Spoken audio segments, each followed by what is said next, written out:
Hello everybody and welcome back. I'm Will Dragon and this is All Quiet in the Trenches. We return to the camp phase after a couple of very quiet, trench phases. We had a trench phase, we had a camp phase, and we had a trench phase, and all was very quiet around here. So everyone's looking pretty good. I think we've got a couple of course the latrine's filled. The latrine is filled every time I come back to camp. I think we might have a couple of light injuries. There you go. Yes, one from Dana. And no, just one from Dana. Okay, so we've got one light injury. Hospital partially occupied has been removed. Very nice. We have very good recovery at it. Who wants what? Lieutenant, your unit is tasked with guard duty. Okay, anything else? Yes, someone wants something. Your men are exhausted. I would like to give them a larger ration. We are on high prestige. We're not going to go large rations. We're not going to go and push higher food requests. This is a partially tiring exercise. We're going to go for you two. And latrine duty, I'm sorry, male, but you've drawn the short straw. And let's hit next turn. So we've almost made it towards Christmas in the first year. A letter had shaken Cummerbund up. He was pacing up and down and kept muttering to himself. I went up to him and started, Cummerbund, you, but he wouldn't even let me finish. How can God want these things? He interrupted me. Critically thinking, finally! What had he been told? A lot of things, everything, and now we Germans have shot this nurse in Belgium. Edith Cavell from England. She helped men of all nationalities. Wouldn't do for him to lose his faith now. God would not let happen what should not happen, I said. He will give you the strength to get through this. Cummerbund nodded vigorously, as if to convince himself of the truth of my words. Later I saw him praying again, though he kept lowering his hands distractedly. Ooh, he's losing faith. That's not good, because it's pretty much only his faith that stops him getting shot. Okay, Dana has recovered. Then it went down to lightly strained. The three of them went down to simply being tired. We are now in a cold snap. One less bit of rations, nauseated, added and removed. Bad weather, added. And of course this affects people to differing degrees. Now, who would want what? These villagers are suspect. I keep hearing stories of attacks by Francs-Tireurs and our comrades along the front. During the First World War, Belgium and French partisans were referred to as Francs-Tireurs. Whether and to what extent Francs-Tireurs really existed on the Western Front is a matter of controversy among historians. However, the fear of them was often used to justify war crimes and civilian casualties in the occupied territories, such as the Dinant Massacre. In August and October 1914, more than 5,000 Belgian civilians lost their lives there through the targeted destruction of villages and executions. Okay, well that's all we've got, and then everybody wants to go for a trip to the pub, although no one's asked me to go for a trip to the pub. I don't think anyone is shaken or dejected, and I'm not too worried about morale either. So, we're not going to go to the pub, because that annoys people. We're going to send these two on a patrol, and we're going to call it quits.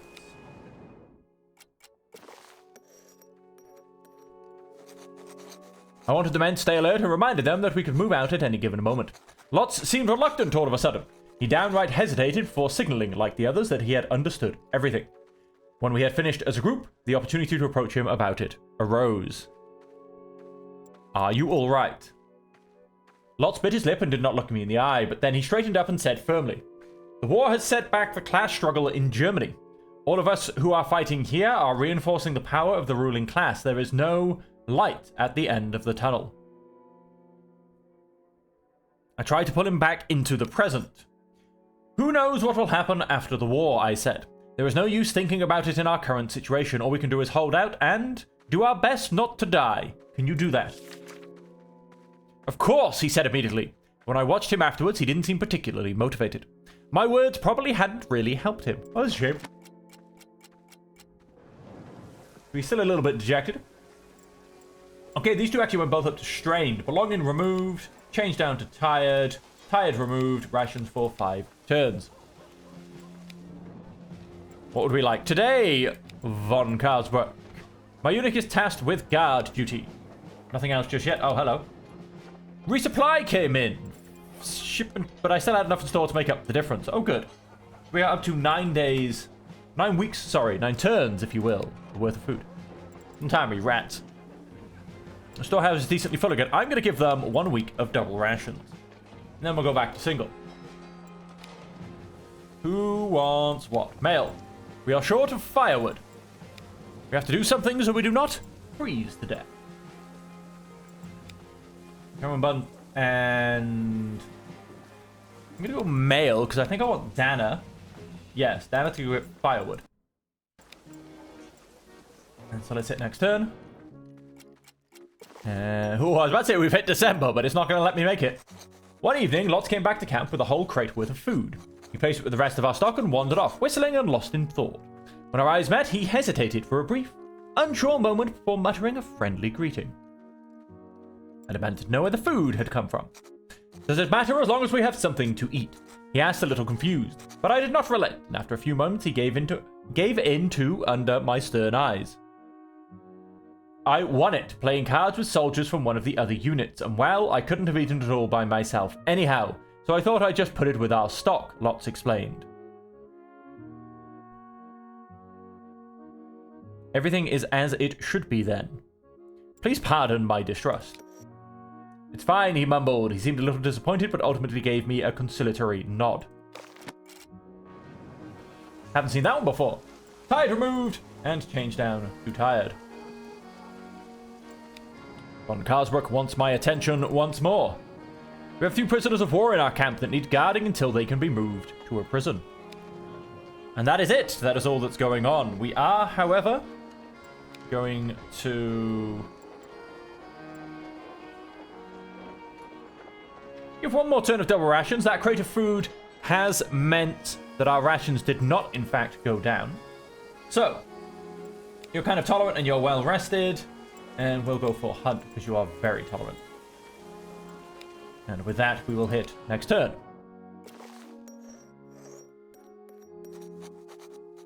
Hunt was very popular among his comrades. That much was evident time and again. When I realized that another soldier was doing the work I had given to Hunt, however, that was 1 step too far for me. Why didn't you do your tasks? I asked him point blank why Linux had not done his task, why Linux had done instead of him. Okay, that's a typo. It was clear from his face that he had no idea what had happened. Wasn't he paying attention?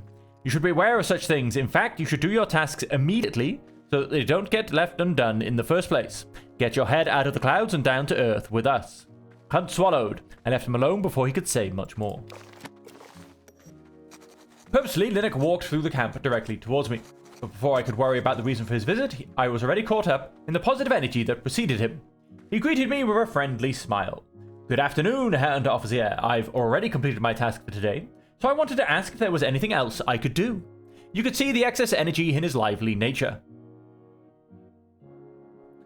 I just had to go at him for letting Linux do his job, so now I feel like I'm going to tell him to go and help his comrades.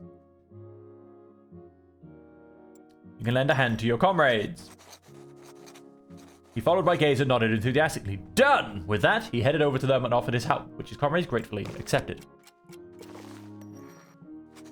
My men were sitting together in a wide circle, excitedly chatting among themselves. This charged mood had been growing more and more intense over the last few days. There was hardly any other topic of conversation than Christmas Eve and what it would bring. Some worried about their families at home. The melancholy was visible in many a gaze. And again, the conversation came back to what it was like to have to spend Christmas at the front. What do you think? Hunt asked the group. Will there be another football match? Surely you have heard about last year's Christmas truce. How strange it must have been when everybody suddenly laid down their weapons and played football together. Some murmured in agreement. One soldier interjected that he would be most excited about the exchange of cigars and cigarettes. Another raved about the food that was supposedly traded last year. I sat a little apart and listened to the conversations. Suddenly, and evidently unexpectedly for everyone, Lieutenant von Karsbrook stood before the men. They were shocked into silence, and all enthusiasm vanished from their faces. What is all this Nancy drivel? He snapped at the soldiers. You are here at the front, and gentlemen behind these trenches are your enemies. And if you didn't keep forgetting that, we would have been in Paris long ago, and could have bought your families a nice victory for Christmas. Then he turned to me. So far, I was under the impression that you had your men under control. Don't let this kind of behavior catch on. Addressing the men again, he added, "And now back to work, and don't think that her major will tolerate such fraternization like last year again this Christmas." Then he marched off. Bashfully, my men looked at me. It's still a nice thought, though. "At least it gives us a little hope, even if it's just a pipe dream," Hunt said quietly. The tension eased somewhat among the men. They quickly went back to their tasks, but the next day, you could regularly hear one of them whispering to another, wondering if a Christmas miracle might be possible, after all.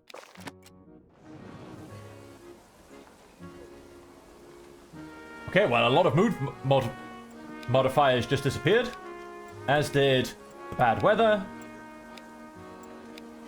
And we've now got everybody is well rested. Not bad. Don't tell me, latrine. Latrine is full to the brim.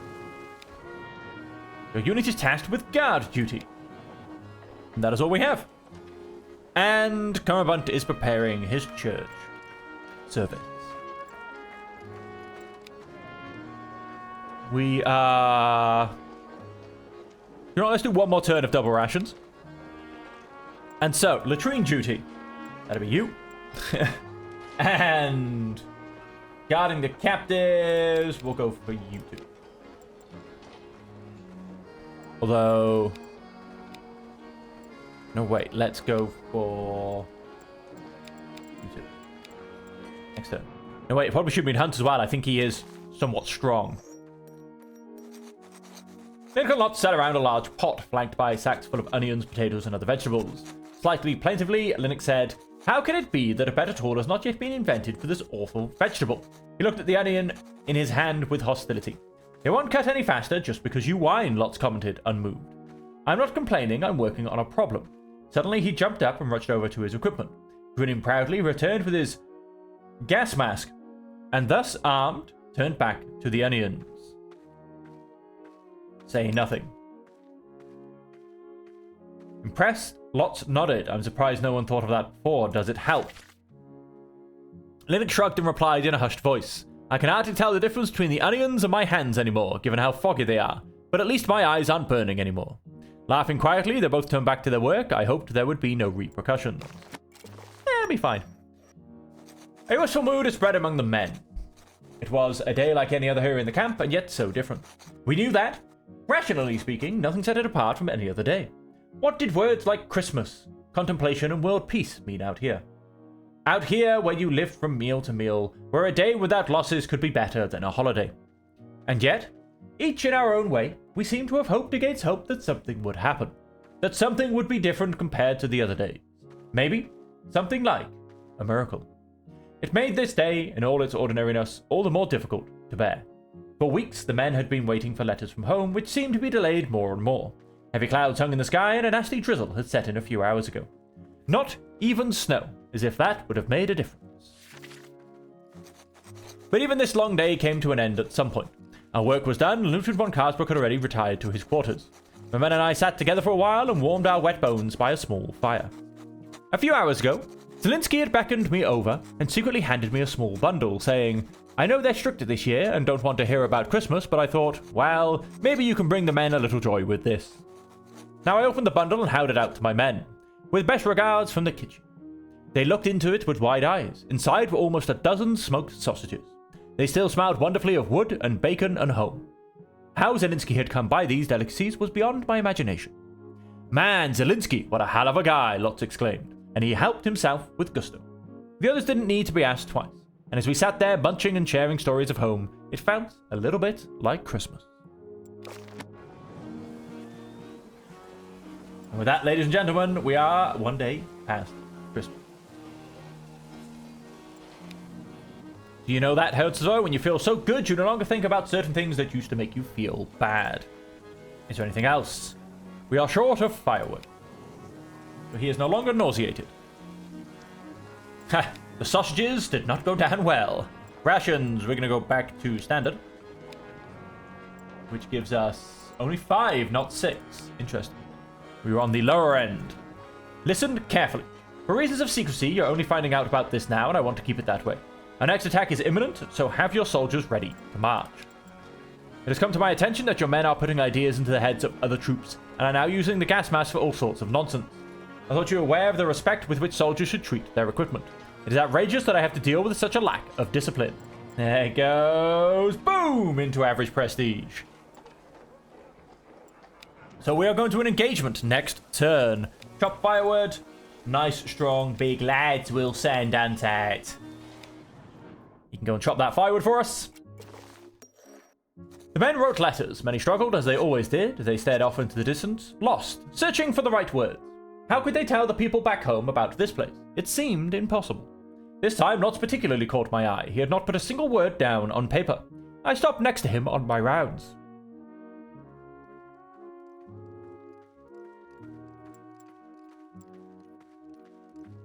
Hey, this is where it's at, Lots, I said while snapping my fingers in front of his eyes. He jolted and looked at me in confusion.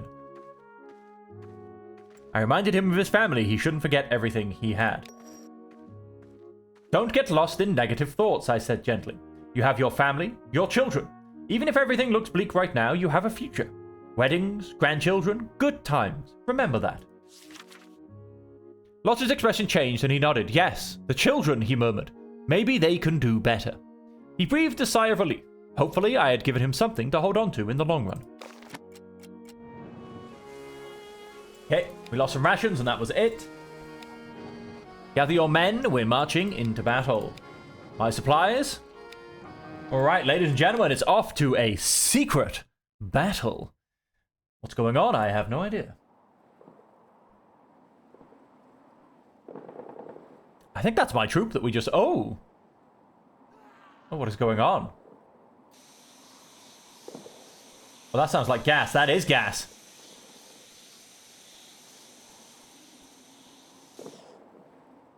We'll attack, and this time with gas. The enemy will be completely unprepared. Keep your men together and make sure they have their masks on. Once the gas takes effect, there will be no stopping them. Forward. So I assume I don't have to tell them to put their gas masks on. I've never actually used the gas mask, which is interesting. Let's advance. Charge! It's very foggy. It's very difficult to see things. Let's take advantage of this. And let's move up whilst we can. No, that's gas I see. That's some more of my troops, however. Another double step forward. You guys might want to put your masks on, you know.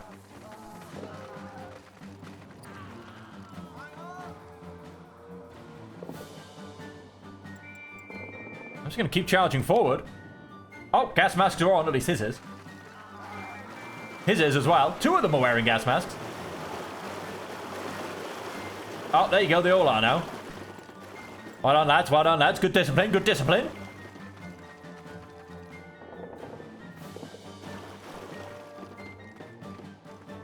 Let's get...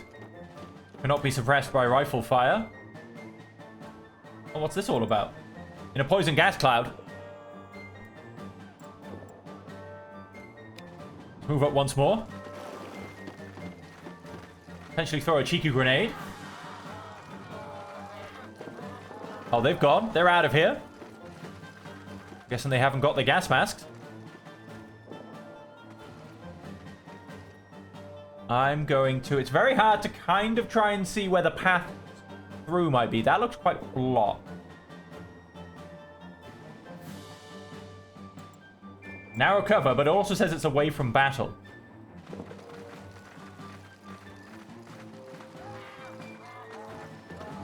There's no shooting, but there's a lot of people going down.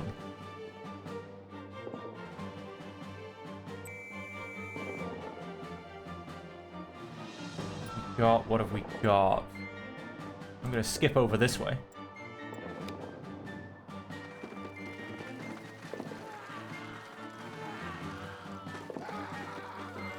Little resistance, as to be expected. Get an overview. Find out what the gas has done to the French. Move to an area. What area, though? It doesn't tell me where I need to go. For wounded or fallen French soldiers and to inspect them closely. Every observation can tell us whether the enemy is incapacitated or can still put up resistance.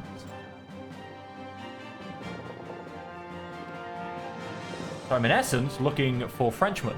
There is one over there. Let's go have a look at him. I mean, there's a lot of screaming. Gather information about gas. So I assume don't put my compassionate people on it. Search knapsack.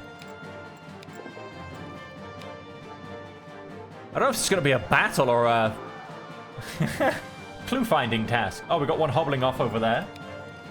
There was no equipment to be found. Oh, that's unfortunate. His eyes there, he looks terrible. That's not good. I mean, he's very dead. I can't move any further left, which is interesting, because I mean, there's a guy there. I just saw one crawling backwards. Let's keep moving forward, then. Let's see if we can find anybody else. Okay, now I've got a whole bunch of... There's some more of my guys. Yeah, I can't go left for some reason. I can see some more of my guys over there. Let's just keep moving forward.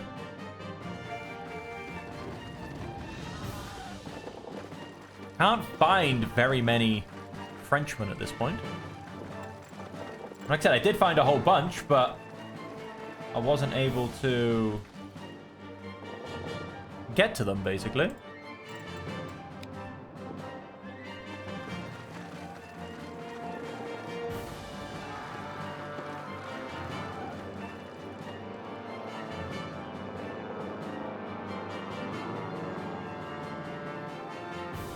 Okay. This is, I'm not gonna lie, it's a little bit eerie. I'm about to fall over. I have no strength left. Completely out of breath. Oh, really? I didn't realize my guys were particularly going downhill, so to say. Oh, they are. Right, we're gonna take a breather. We'll hold position and take a breather.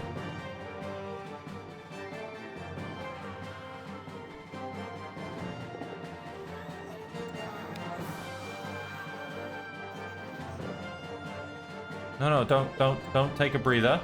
I need you to stay with us.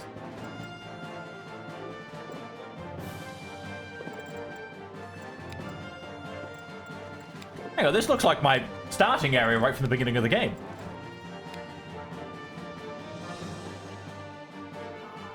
One more turn of calming down.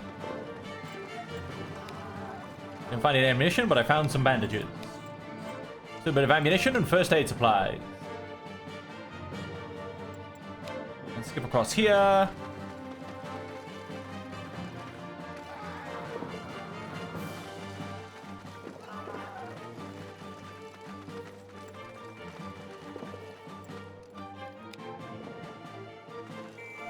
Take a break in this one for a turn. Where's your report? Situation is obvious. The enemy is demoralized. We must not hesitate now. Alright, fine. Sheesh. That's a bit harsh. I mean, how many spots did I in essence cover? And plus, you know, I couldn't... It literally didn't let me go to the place where I could see Frenchmen. Move to area, which is forward.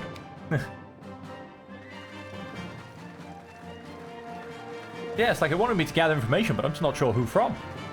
I got tunnel routed, and there was no one there to gather information from.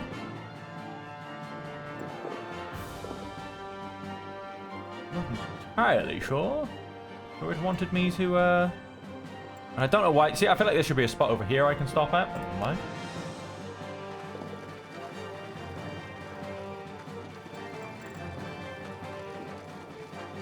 We need to take another breather. That's not a surprise. We are running through this trench pretty fast.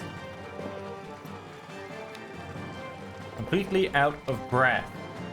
Well, I'm going to take one turn then and open up a retreat gap, or, you know, another way for my guys to come through that are potentially catching up with me.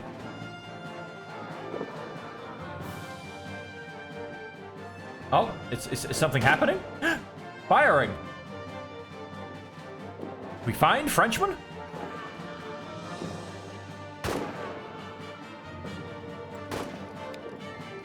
Got a path through the barbed wire. I don't really want to leave him behind. I feel like Okay, we're going to go one step further forward. I'm not sure if he'd be able to find me in this is the problem. He is going to return to troop.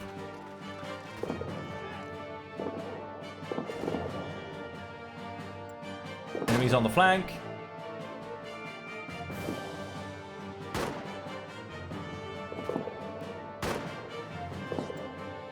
Alright, let's get in the trench.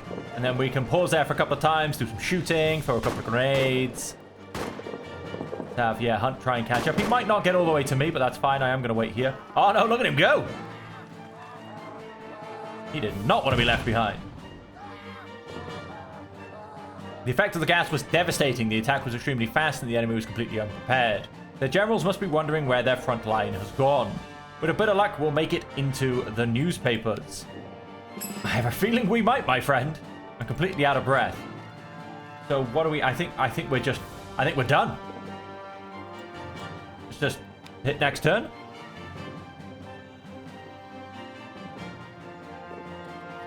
I mean, yeah, that's it. That's the fight. That was... all right, then. A very easy battle, but... yeah. We are just into average prestige. So I think we're roughly where we started the fight, to be perfectly honest. Yeah, not a shot fired. Not a shot fired. I found some Frenchmen and they just kept running away. And so with that, ladies and gentlemen, I think we're going to leave the episode there. That was just truly, truly devastating. And so until next time, as per always, I do hope that you can stay safe, happy, and healthy.